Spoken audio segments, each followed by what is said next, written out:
So hello welcome guys, मैं रंजन संगानी आपका हमारे चैनल से मैनेजमेंट पे हरी स्वागत करता हूँ। ठीक है, सो आज का जो वीडियो होने वाला है वो जो हमारे वॉरेन बफेट सीरीज चली थी उसी का पार्ट होने वाला है और ये होने वाला है 1984 के रेट का पार्ट 9 होने वाला है। ठीक है, तो चालू करते हैं। तो जो सबसे पहले लेसन होने वाला है उसमें आपको बताने वाले कि ये जो कमोडिटी टाइप बिजनेस होते हैं उसमें जो कॉम्पिटिशन है वो बेसिकली कैसे कमोडिटी टाइप बिजनेस को नुकसान पहुंचा सकता है और बेसिकली कैसे 3 टाइप के अलग अलग कॉम्पिटिटर आपकी कंपनी को या फिर बेसिकली जो सेक्टर है उसमें डिसरप्शन मचा सकते हैं। तो सबसे पहले लेसन है उसमें वॉरेन बफेट जी कहते हैं कि ये जो कंपटीशन है वो ऐसे बिजनेसेस जिसको हम कमोडिटी टाइप बिजनेसेस बोलते हैं। सो अभी ऐसे बिजनेसेस क्या होते हैं?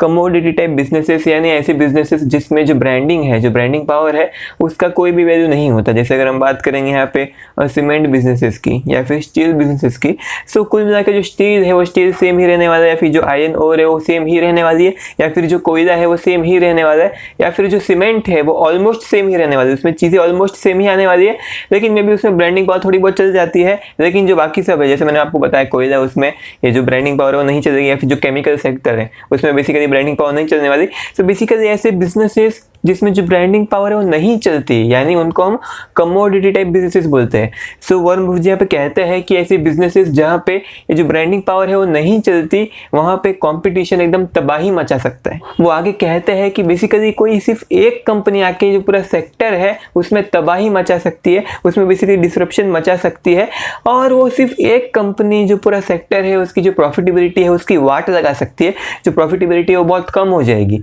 सो बेसिकली जैसे हमने आपको पहले भी बताया कि किसी भी कंपनी को चूज करते हुए आपको हमेशा 4 चीजें ध्यान में रखनी चाहिए। पहली चीज है क्वालिटी, दूसरी चीज है प्रॉफिटेबिलिटी, तीसरी चीज है मैनेजमेंट और चौथी चीज है ग्रोथ। ठीक है, तो बेसिकली आपको ये चारों चीजें ध्यान में रखनी चाहिए। लेकिन अगर कोई कंपनी किसी सेक्टर में आके जो प्रॉफिटेबिलिटी है उसको ही तबाह कर देती है, सो ये एक डेंजर का साइन होता है और बेसिकली आपको स्टॉक बेचने के बारे में सोचना चाहिए। ठीक है, सो बेसिकली ये जो ऐसी कंपनी होती है जो एकदम टाइम बॉम्ब की जैसे होती है, जो किसी भी सेक्टर में आके उसको तबाह कर देते हैं, फिर उस सेक्टर की प्रॉफिटेबिलिटी को तबाह कर देती है, वो 3 टाइप की होती है। जो पहली टाइप है वो है डिसरप्टर, यानी ऐसी कंपनियां जो उस सेक्टर में आके वो जो प्राइस गैप है उसको वाट लगा देती है, जिसकी वजह से जितने भी कॉम्पिटिटर है उनकी जो प्रॉफिटेबिलिटी है, जो मार्जिन है वो बहुत कम होने वाले।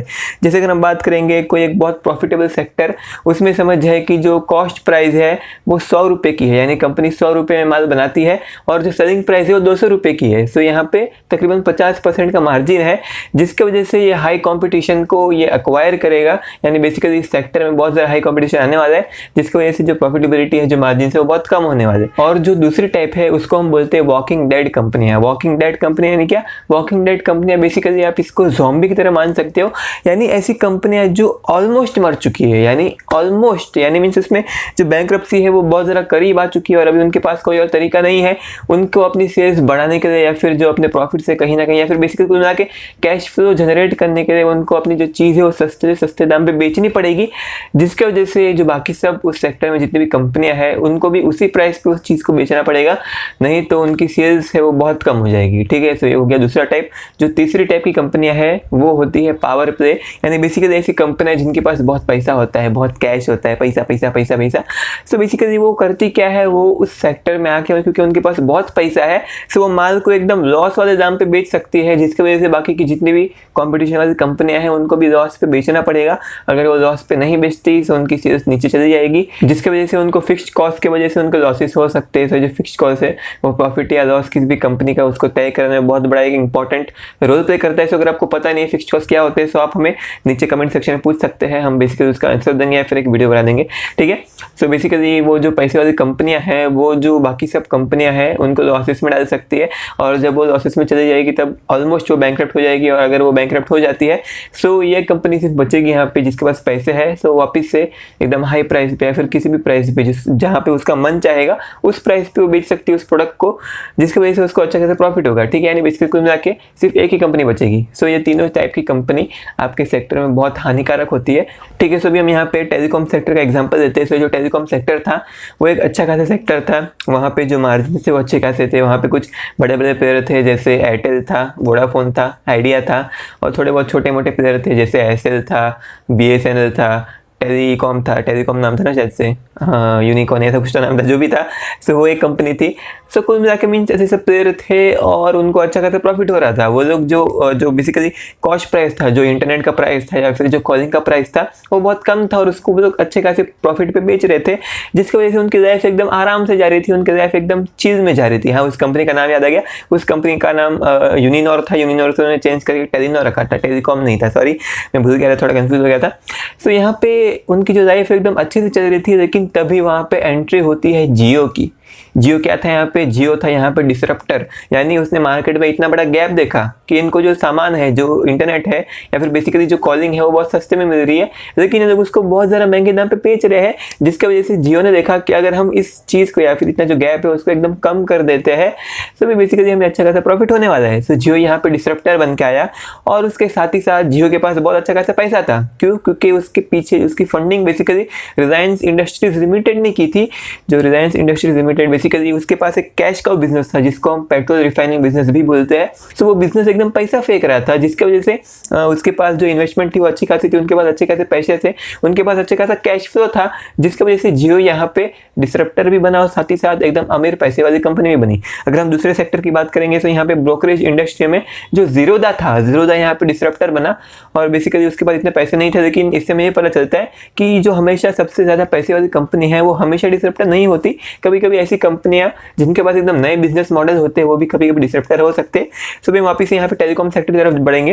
तो जो टेलीकॉम सेक्टर था उसमें जियो यहाँ पे दोनों चीज़ें लेके आया, वो डिसरप्टर भी था और साथ ही साथ वो पैसे वाली कंपनी भी थी। लेकिन अभी के फिलहाल के हाल के हिसाब से अगर ये जो वोडाफोन आइडिया है अगर वो बैंकरप्ट हो जाती है सो फिर इंडियन टेलीकॉम मार्केट में सिर्फ दो ही मेन कंपनी बचेंगी, एक है एयरटेल, एक है जियो।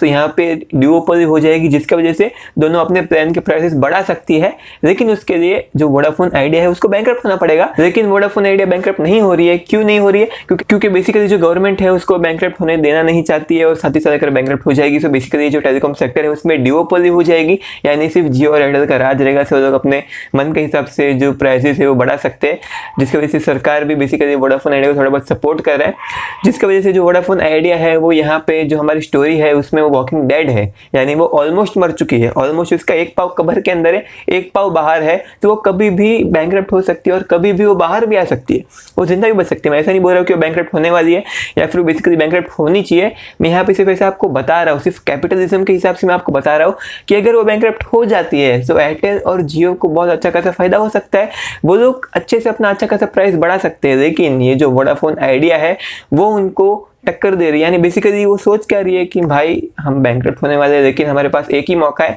हम कम से कम प्राइस पे लोगों को सिम देते या फिर कम से कम प्राइस पे उनको डेटा और कॉलिंग देते, जिसकी वजह से अगर वो लोग हमारा डेटा कॉलिंग खरीदते हैं जिसकी वजह से हमारी सेल्स बढ़ेगी। अगर सेल्स बढ़ेगी तो बेसिकली इन्वेस्टर हमें इन्वेस्टमेंट कर सकते हैं, जिसकी वजह से हमें और पैसा मिलेगा, जिसकी वजह से हम सेल्स और बढ़ा पाएंगे, जिसकी वजह से हम और वापिस ये सब चीज़ें चलती रहेगी, जिसकी वजह से उनको लग रहा है कि ऐसा हो सकता है और ऐसा हो भी सकता है। हमें कुछ पता नहीं है, फ्यूचर किसी ने भी नहीं देखा है, लेकिन जिसकी वजह से ये लोग अपने जो प्लान का जो प्राइस है वो बहुत कम करते जा रहे हैं। पहले से जो जियो था उन्होंने प्लान का प्राइस बहुत कम कर दिया था, लेकिन उसके बाद ये जो वोडाफोन आइडिया है उसने प्लान का प्राइस और भी कम कर दिया और बेसिकली कुछ अच्छे खासे नए नए ऑफर भी लेके आ रहे हैं। जैसे अभी उसका कुछ ऑफर था वोडाफोन आइडिया का कि तकरीबन 200 रुपये में या फिर 249 में आपको 28 दिन का रिचार्ज मिलेगा और साथ ही साथ अगर आपका जो बिग डेज का जो डेटा है अगर वो बच जाता है तो बेसिकली आप वीकेंड्स पे उस डेटा को इस्तेमाल कर सकते हैं और साथ ही साथ रात को 12 बजे से लेकर सुबह के 6 बजे तक आपको अनलिमिटेड डेटा मिलेगा।